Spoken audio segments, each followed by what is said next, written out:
My nephew is 3 years old, and whenever he gets into the car, he says from the back seat in his car seat, "I think I need a snack." It seems that regardless of where we're going, he is preparing for a journey that the rest of us are mostly unprepared for. Because it doesn't matter if he's going on the 10-minute drive to Grandma and Grandpa's house, or if he's going on the 5-minute drive down the road to Wegmans for some grocery shopping with his mom, or if he's going on an 8-hour drive to New Jersey for our family vacation in the summer. "I think I need a snack," he says. He's preparing for something that perhaps the rest of us should be preparing for when we get into the car. Because I don't know about you, but there have been plenty of times when I've gotten in the car to go somewhere and the 10-minute drive I thought I was embarking upon becomes a much longer drive because there's a traffic jam or an accident or some other thing that delays me. I think I need a snack. It's not unlike, I think, the bridesmaids in this morning's gospel story. Jesus tells this parable about these bridesmaids who are awaiting the bridegroom, and some of them have brought extra oil for their lamps that they are burning. What you may not know is that, very much like bridesmaids in our own time and culture, these bridesmaids had a special privilege and a special role. And part of that was to await the bridegroom to accompany him into the celebration and the ceremony at the house. But they presumably also had other responsibilities once they have entered in. So this raises for me lots of questions. Some of these bridesmaids are wise and some are foolish.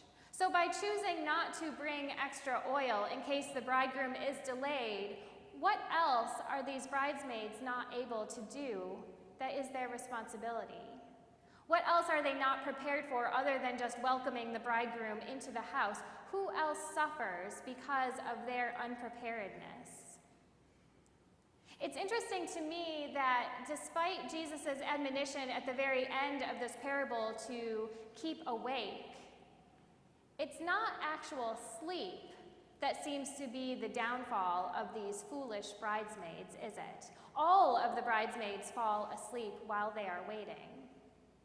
It's the fact that they're not prepared, even when they awake, when they are alerted to the bridegroom's imminent arrival, that causes them to be considered foolish. And this, I think, has some implications for us about waiting. This parable for me is more about waiting than it is about staying awake in that very literal sense of not sleeping. How are we waiting? Jesus is, of course, preparing his disciples for after his departure, after his death and resurrection and ascension, for that space in between his ascension and when he will return again, as our scriptures promise, for that second coming. He's preparing them for the waiting, and for a waiting that may be longer than they initially anticipate. I think they need a snack. And I have to think that these two sets of bridesmaids are waiting in very different ways. See, I imagine that these bridesmaids that have brought this extra oil with them are waiting with joy and anticipation, excited for the eventual arrival of the bridegroom and to be able to usher him into the banquet and the ceremony and the joy of this gathering. But I have to say, if I was in the shoes of one of the other bridesmaids, in the shoes of one of the foolish bridesmaids without enough oil, when that alert comes, the bridegroom is coming, and I woke up and trimmed my lamp to discover that I wasn't going to have enough oil to get me to the actual arrival of the bridegroom, my waiting would be very different. Wouldn't yours? I imagine that those foolish bridesmaids are waiting not with anticipation and joy at that point, but rather with anxiety and stress because they're not ready, because they don't know what to do, because they have to figure out how to get more oil, presumably before the bridegroom arrives, though we know that they are longer than that even. And it's because that they are not ready, that they don't have this extra oil, that they are then shut out from the banquet and the celebration, that they are not welcomed in with the bridegroom and the rest of the bridesmaids, that they are not able to carry out the rest of their duties. And so I wonder, how are we waiting? We find ourselves in this space between when Jesus is born as that baby in the manger and that second coming that we are still awaiting, Jesus to return to make God's kingdom present in all its fullness and glory in this world. We too are waiting. How are you waiting? Are you able to wait with the joy and anticipation of the wise bridesmaids? Or do you find yourself waiting with anxiety and stress because you're not sure if you're ready, you're not sure if you will make it, if you will be able to be fully present when the bridegroom finally arrives, despite any delays? And this wondering brings me back to some musings of Bernard of Clairvaux, who was a 12th century abbot and theologian, who wrote quite a bit about Advent. And he wrote about 3 different Advents. Now don't worry, I'm not jumping too far ahead. We're not in Advent season yet. I'm still wearing green. It's okay. Christmas isn't that close. But he wrote about these 3 different Advents. The first Advent being, of course, that day that we will celebrate in just a couple short months now, of Jesus being born in that manger, of Jesus arriving in this world as that precious baby.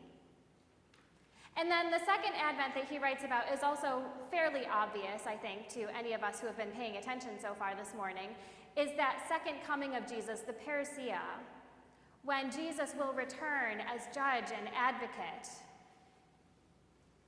But he writes about a third Advent, a middle Advent, that I think is perhaps helpful to us this morning, the advent of the daily, the everyday arrival of Jesus.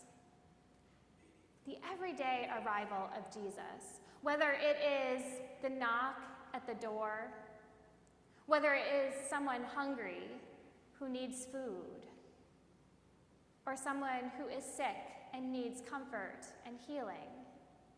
Perhaps it is a migrant or a new American who is looking for welcome.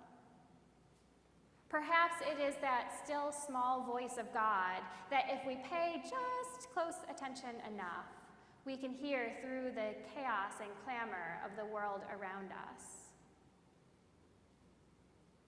This everyday arrival of Jesus, I think, is something that is easy for us to miss because we are busy, because we are going about our daily lives, and we don't always remember to stop and look for Jesus.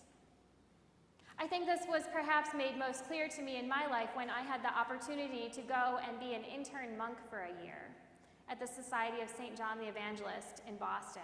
I had the great privilege of being able to live their daily life and schedule with them in a way that most of us do not have the opportunity to do. And that meant that periodically throughout the course of the day, the bells would ring, and everyone in the community would drop what they were doing and go into the chapel to pray together. It didn't matter if you were in the middle of a task. There was no saying, oh, I'll be there in 10 minutes, let me just finish this up. Whatever you were doing, you dropped it and went into the chapel to pray together, to praise God, and to worship. And that is something that most of us do not have the ability to do in our daily lives. But let me tell you, it's a lot harder to ignore the everyday advents of Jesus when you have to stop every couple of hours to pray. and to remember Jesus. It makes it much easier to pay attention to those small interruptions of Jesus finding us in our daily lives.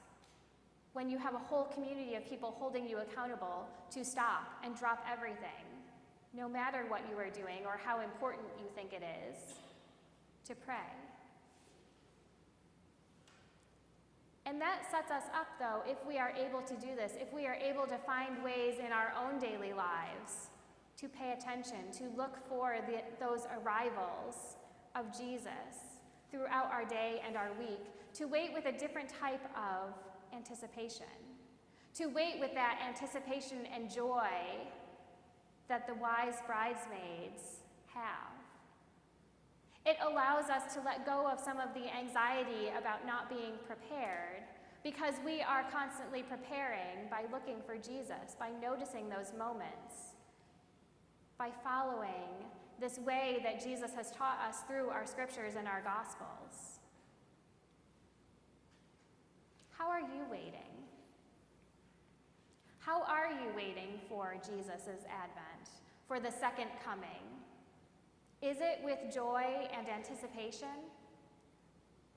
Or is it in a place of anxiety and stress? I hope that you find ways to wait with joy, that you have found that extra jar of oil to keep you going until Jesus finally does arrive, that gives you the ability to notice when Jesus does arrive in small ways.